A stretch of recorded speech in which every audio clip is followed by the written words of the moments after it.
Hi guys, I'm Rick. Welcome to my kitchen. Today I'm making chicken fried steak. Alright, I'm starting out. I have 8 cube steaks, and then I have an egg wash here. It's 4 eggs and roughly 2 cups of milk, some salt and pepper. Then I have some regular flour here. I'm going to season that quick. I'm going to start by putting some black pepper in that. And I'm going to put in probably about a half a teaspoon. I'm going to add in some salt. About a teaspoon of salt. Some onion powder. I'm going to go for about a teaspoon of that. Okay, now I'm going to put in a teaspoon of garlic powder. And I know a lot of people don't season their flour. My potatoes are boiling over here. They don't season their flour, they season their steaks themselves. It's a little overboard, I get some back in there. Alright. But I'm going to do the flour today. And I'm going to put in some celery seed. And I'm just going to shake this in. About a quarter of a teaspoon. I'm going to blend this well. Get it all mixed together. Alright, now that I have my flour all blended, I'm going to coat my steaks. I'm going to use my egg wash. And then I'm going to put the flour, dip them in the flour. And I'm going to get the extra egg off of there. And I'll get these good and coated on both sides. Now I have a large non-stick skillet over here warming up with a little bit of vegetable oil in it and about 3 tablespoons of margarine. And the reason I put some oil in there is that'll keep the margarine from scorching. Now I'm going to go ahead and lay these in a frying pan.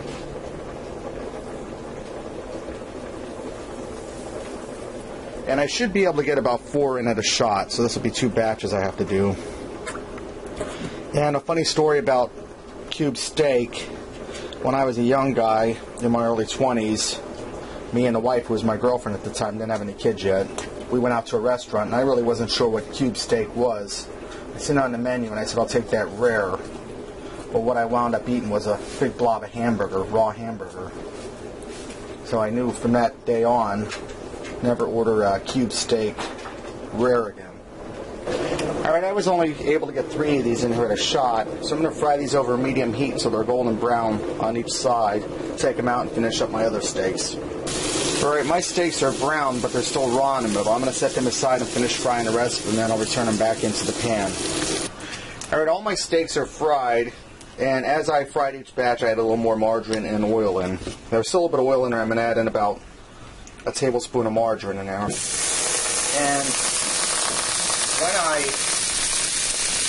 when I did my second and third batch of steaks, I dipped them in flour first, then dipped them in the egg wash, and I dipped them back in the flour. They got a better coating that way.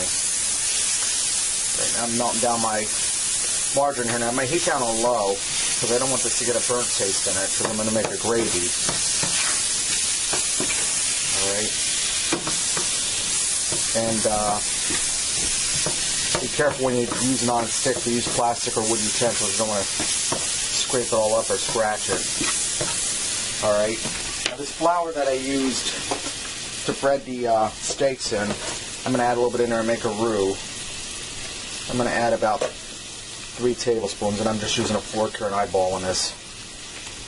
Alright, now I have a plastic whisk I'm going to use in here to mix this around, because like I said, you don't want to use metal in your nice cookware and ruin it. And I may have to add a little more flour in here. I'll look in a minute here and see. I think I'm going to have to add just a little bit more. And my peas are cooking away here, and I'm going to turn them down. Alright. I'm going to add in two more forks full of flour. So that's about 4 tablespoons. And you just want to cook this for a little bit to get the flour taste out of it, because we're making a roux.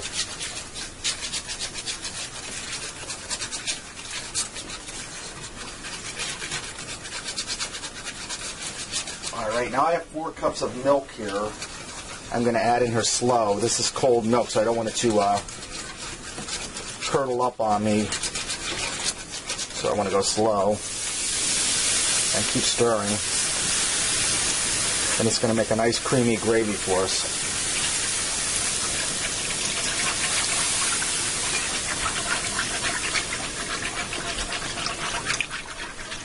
Now I'm going to turn my heat up a little bit,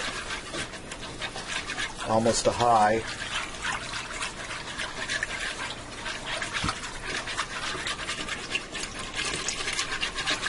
And I think I'm only going to put in about 3 cups of milk. I'm not going to go for all 4, because 3 looks like it's going to be good.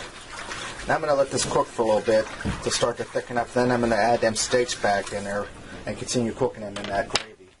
All right, now that my gravy's come up to a boil and it's starting to thicken, I reduced my heat and I'm going to nestle these steaks down into the gravy and let them continue to cook for a little bit.